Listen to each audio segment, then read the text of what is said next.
میرے عزیزو بس اوقات نماز بھی پڑھ رہا ہوتا ہے آدمی، روزے بھی رکھ رہا ہوتا ہے، کچھ نیکیاں بھی چل رہی ہوتی ہیں، کیفیت کوئی نہیں ہوتی۔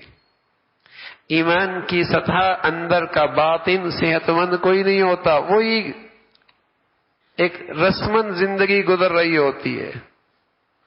جو طبیب کے پاس جائے تو پتہ چلے گا میاں کوئی موذی گناہ زندگی میں ہے، کوئی موذی گناہ زندگی میں ہے جو غذا کا سارا اثر خراب کر رہا۔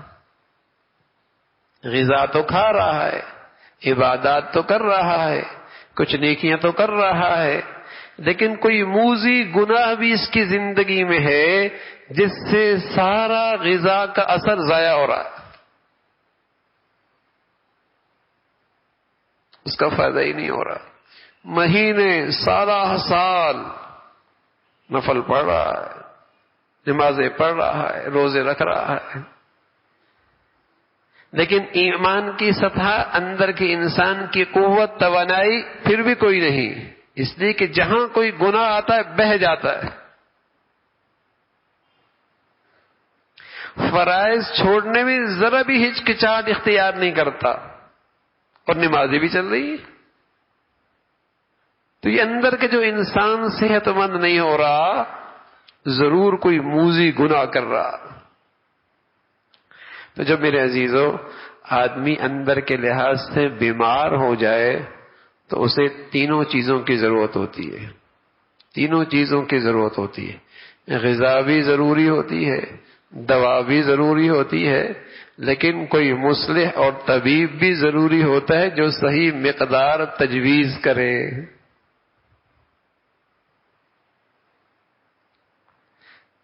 جو صحیح مقدار تجویز کرے۔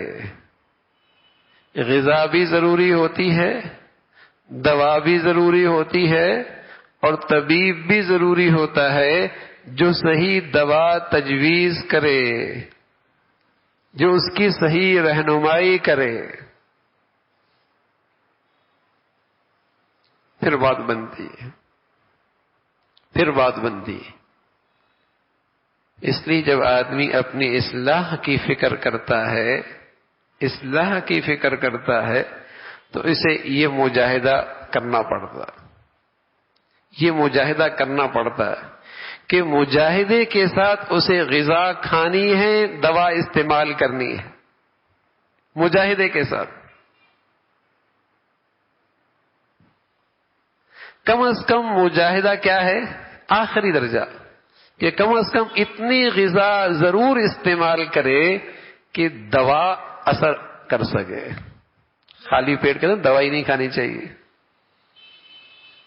اتنی غذا تو ضرور کھانی ہوگی، کم از کم دوا اثر کرے، اور کم از کم غذا کیا ہے؟ فرائض اور واجبات پہ عمل کر، حرام سے بچے اور فرائض اور واجبات کرے، پھر ساتھ ساتھ دوا بھی استعمال کرے جو طبیب بتائے۔ وہ معمولات ہیں، صبح کے، شام کے، قرآن کی تلاوت ہے، ذکر و اذکار ہیں، موت کا دھیان ہے، یہ معمولات ہیں، یہ دوا ہے۔